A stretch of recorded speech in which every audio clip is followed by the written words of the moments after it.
మా తండ్రి గారు నీకంటే ఎంతో శక్తివంతులు అందకాసురా. నాకింకా గుర్తుంది సోదరా, ఇదే సింహాసనంపై కూర్చొని అధికారం చెలాయిస్తూ వారు శ్రీహరి పట్ల ద్వేషంతో తన శక్తినంతా వృధా చేసుకునేవారు. గుర్తుంచుకో, అంధకాసురుణ్ణి నేను, అజేయుణ్ణి నేను. నువ్వు కూడా అదే తప్పును ప్రతి విషయంలో చేస్తున్నావు అంధకాసురా. ఆ తప్పు మా తండ్రి గారు ఉన్నతుడైన మహారాజు హిరణ్యకశ్యపుడు కూడా చేశారు. వారు కూడా నీలాగే తను విష్ణుమూర్తిని ఎలాగైనా ఓడించాలనే కోరికతో తపస్సు చేసి బ్రహ్మదేవుడి నుంచి ఎప్పటికీ అజేయుడయ్యే వరం పొందాడు. నాన్నగారు బ్రహ్మదేవుడిని ప్రసన్నం చేసుకోవడానికి కఠిన తపస్సు చేశారు. ఎంతో కాలం గడిచిపోయింది. దాంతో చివరికి బ్రహ్మదేవుడు మా తండ్రి గారి తపస్సుకు సంపన్నులయ్యారు. వరం ప్రసాదించడానికి వారి ముందు ప్రత్యక్షమయ్యారు. వత్స హిరణ్యకశిప,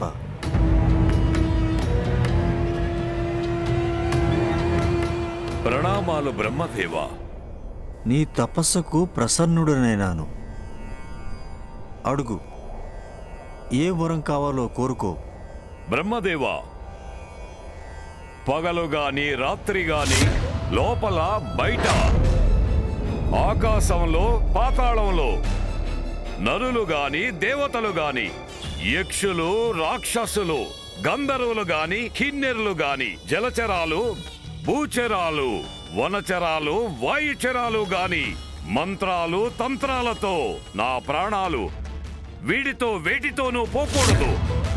అంతకంటే ముఖ్యంగా బ్రహ్మదేవ, ఈ సృష్టిలో ఎవరైతే తమచే సృష్టించబడ్డారో వారిలో ఎవ్వరితోనూ నేను సంహరించబడకూడదు. తదాస్తు.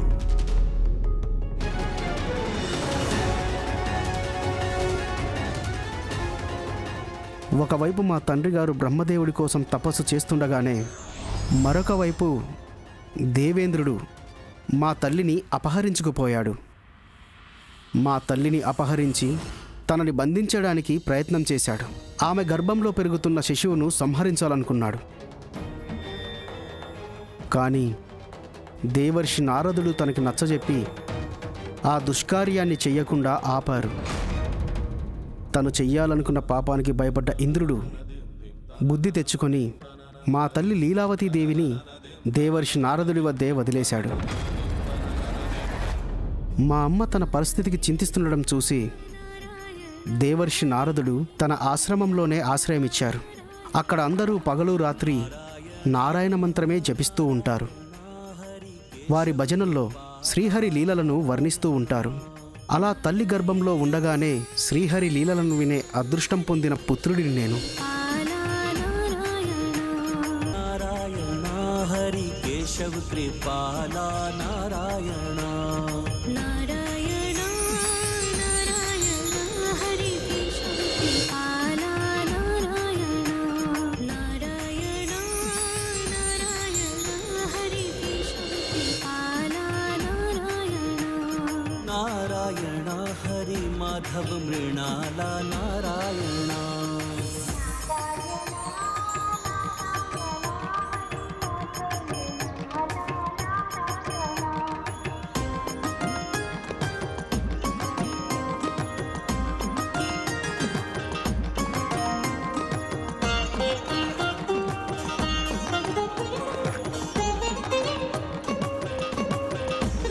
ఒకవైపు నేను మా తల్లి గర్భంలో హరిభక్తిలో లీనమై ఉండగా మరోవైపు మా తండ్రి గారు దేవతలతో యుద్ధం చేయాలని పరితపించేవారు. దేవతలపైన స్వర్గంపైన విజయం సాధించి ఆధిపత్యం చెలాయించాలని ఉవ్విళ్ళూరేవారు. అసురేంద్రుడు హిరణ్యకశిపుడికి, అసురేంద్రుడు హిరణ్యకశిపుడికి,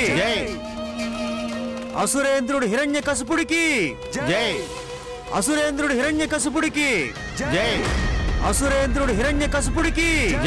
అక్కడి నుండి నాన్నగారు వైకుంఠానికి వెళ్లి శ్రీ మహావిష్ణువుని యుద్ధానికి ఆహ్వానించి వారిపై గెలిచి వైకుంఠంపై తమ ఆధిపత్యం స్థాపించాలనుకున్నారు. ఆ మోసకారి విష్ణువును యుద్ధానికి ఆహ్వానించాలని వైకుంఠానికి వెళ్ళాను.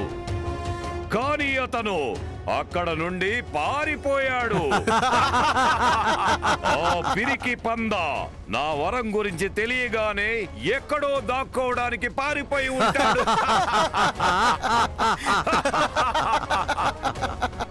అందువల్ల ఆ వైకుంఠం మన ఆధీనంలోకి వచ్చింది.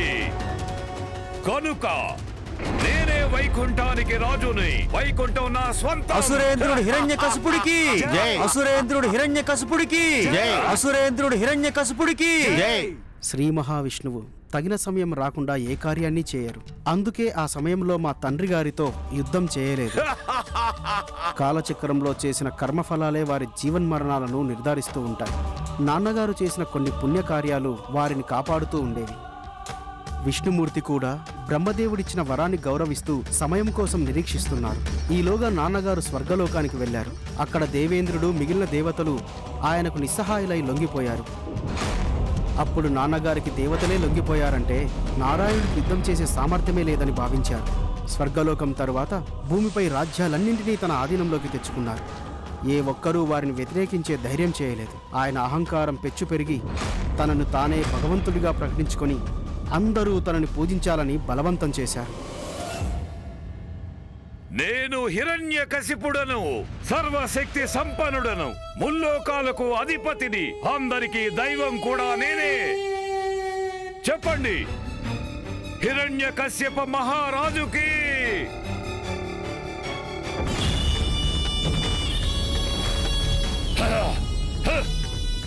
చెప్పండి. జై జై జై. నాన్నగారు నన్ను మాతను దేవర్షి నారదుల వారి ఆశ్రమం నుండి తీసుకువెళ్లారు. ఆయన అందరూ తననే పూజించాల్సిందిగా నిర్బంధిస్తుంటే నేను మాత్రం హరిభక్తిలో లీనమై ఉండిపోయాను. ఓం నమో నారాయణాయ నమః. ఓం నమో నారాయణాయ నమః. ఓం నమో నారాయణాయ నమః. ఓం నమో నారాయణాయ నమః. ఓం నమో నారాయణాయ నమః. ఓం నమో నారాయణాయ నమః. ఓం నమో నారాయణాయ నమః. ఓం నమో నారాయణాయ నమః. ఓం నమో నారాయణాయ నమః. ఓం నమో నారాయణాయ నమః. ఓం నమో నారాయణాయ నమః. ఓం నమో నారాయణాయ నమః. ఓం నమో నారాయణాయ నమః. ఓం నమో నారాయణాయ నమః. మా గురువు చండామార్కుల వారు భయపడేవారు. నా హరిభక్తి గీతాలు నాన్నగారి చెవున పడ్డాయంటే నాతో పాటు వారికి శిక్ష పడుతుందని. రాకుమారా ప్రహ్లాద. నాన్నగారు నాన్నగారు నాన్నగారు.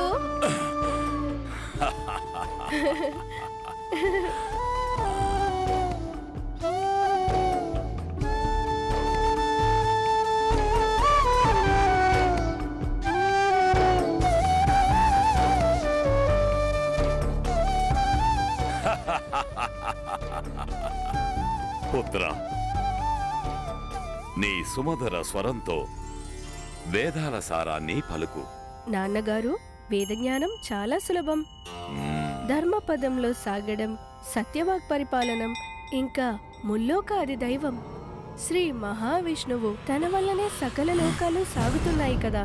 వారిని ఆరాధించడం మనందరికీ ధర్మం. వారెప్పుడూ తన భక్తులను రక్షిస్తుంటారు.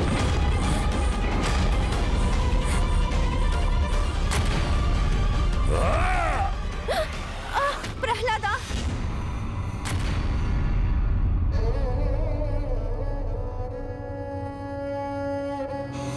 ఇంకెప్పుడైనా మా శత్రువు పేరు నా ముందు ఉచ్చరించే సాహసం చేశావంటే నువ్వు నా పుత్రుడు అని కూడా చూడను ప్రహ్లాద. శ్రీహరే నాకు సర్వస్వం తండ్రి గారు. నేను ఊపిరి తీసుకోవడమైనా మానగలను, కానీ వారి నామజపం మానలేదు. వద్దు స్వామి, వద్దు. తనకే పాపము తెలియదు. తనకింత భయంకరమైన దండన విధించకండి. కానీ నాన్నగారి ఆగ్రహానికి పరిమితులుండేవి కాదు. ఓం నమో నారాయణాయ నమః. ఓం నమో నారాయణాయ నమః. ఓం నమో ఆయన నా చేత హరినామస్మరణాన్ని మాన్పించడం కోసం ఎన్నో రకాల చిత్రహింసలకు గురి చేశారు. కానీ ప్రతిసారి శ్రీమన్నారాయణుడు నన్ను రక్షిస్తూనే వచ్చారు.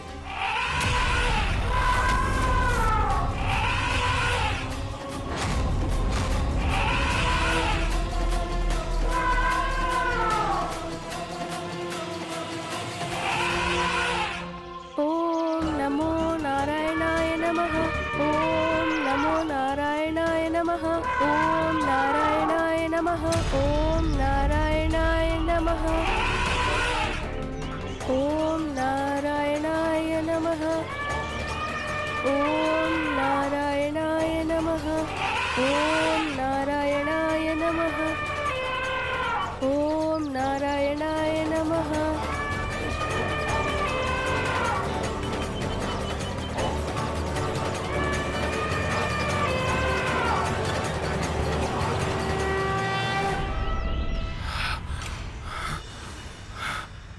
నువ్వు నాకు పుత్రుడు కాదు, శత్రువు.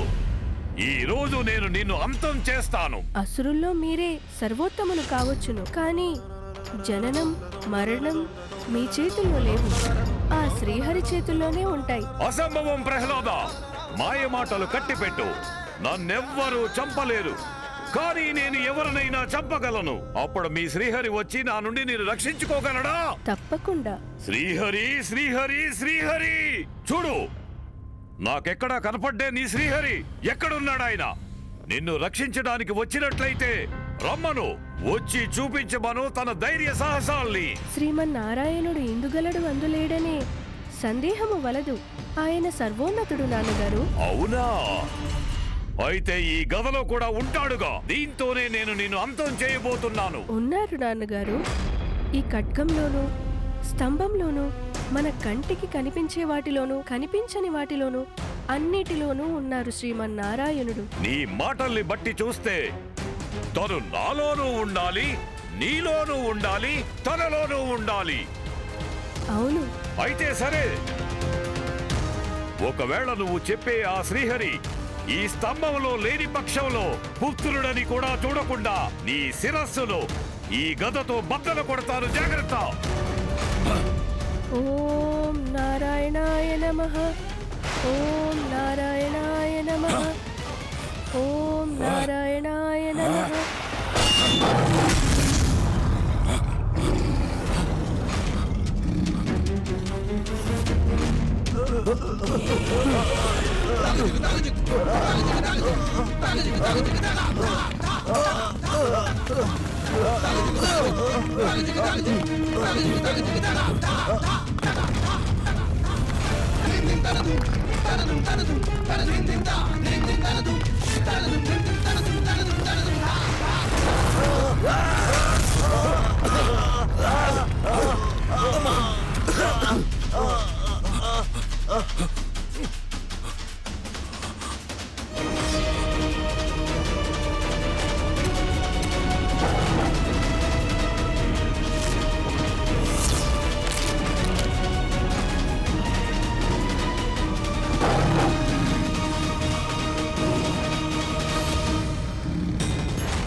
యక్షుడు కాదు, రాక్షసుడు కాదు, గంధర్వుడు కాదు, కిన్నెరుడు కాదు, నరుడు కాదు, జంతువు కాదు. ఆయన తమరి మృత్యువు.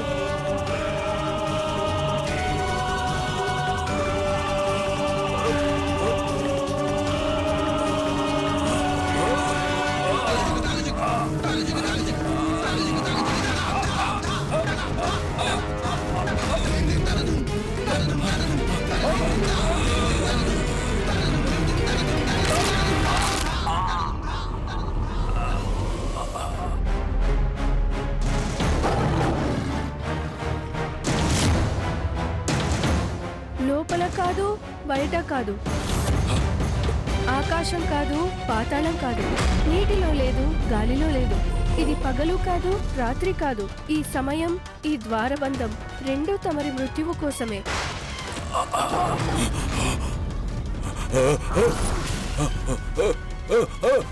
అవి అస్త్రాలు కావు, శస్త్రాలు కావు, కానీ గుండెలు చీల్చే వాడి గోళ్ళు.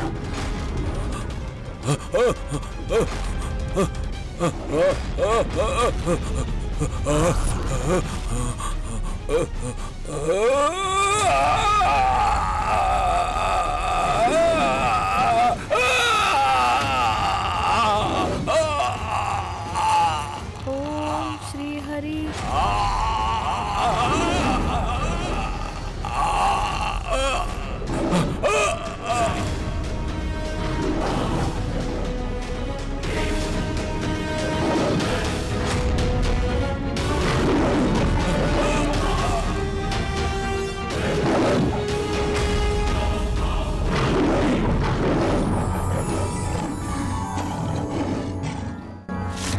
उग्रं वीरं महाविष्णुं ज्वलन्तं सर्वतोमुखं नृसिंहं भीषानामभद्रं मृत्युं नमामि अहम्.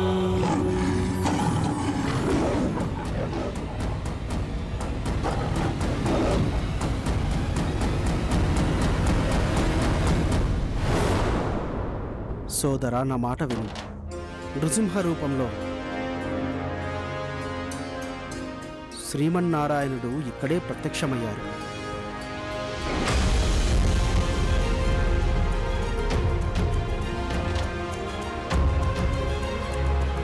చూడు అంధకాసురా, ఇప్పటికీ సమయం మించిపోలేదు. నీ పద్ధతి మార్చుకో. శ్రీమన్నారాయణుని శరణు వేడుకో.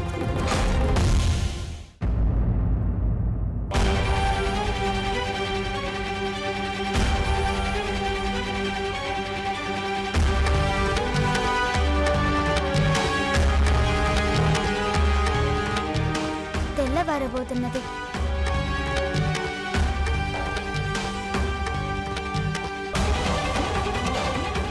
అసురులెవ్వరూ రారు అంటే తమరి మాటలే నిజమయ్యాయి శ్రీ గణేశ.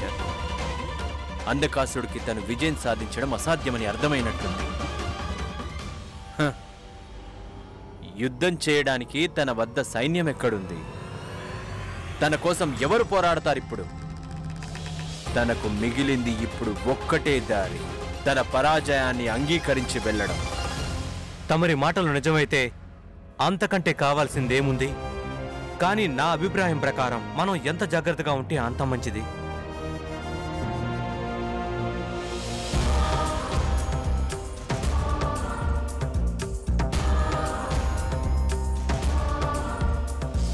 చూడు అంధకాసురా, నువ్వు త్రిమూర్తుల ముందుకు వెళ్ళి తక్షణమే లొంగిపోయి క్షమించమని అడగడం మంచిది.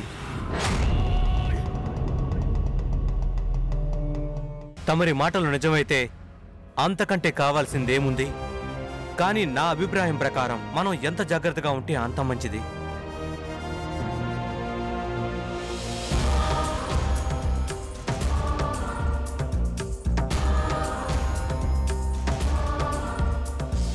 చూడు అంధకాసురా, నువ్వు త్రిమూర్తుల ముందుకు వెళ్ళి తక్షణమే లొంగిపోయి క్షమించమని అడగడం మంచిది.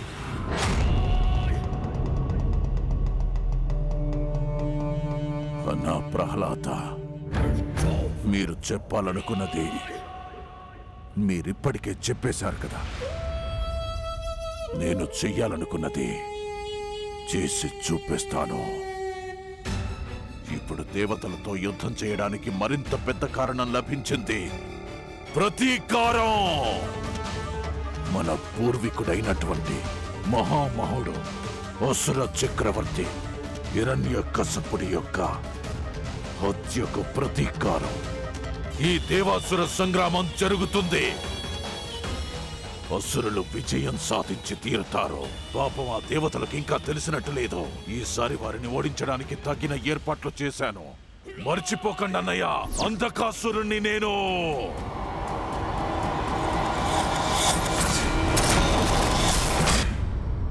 ఓం భీమాయ నమః.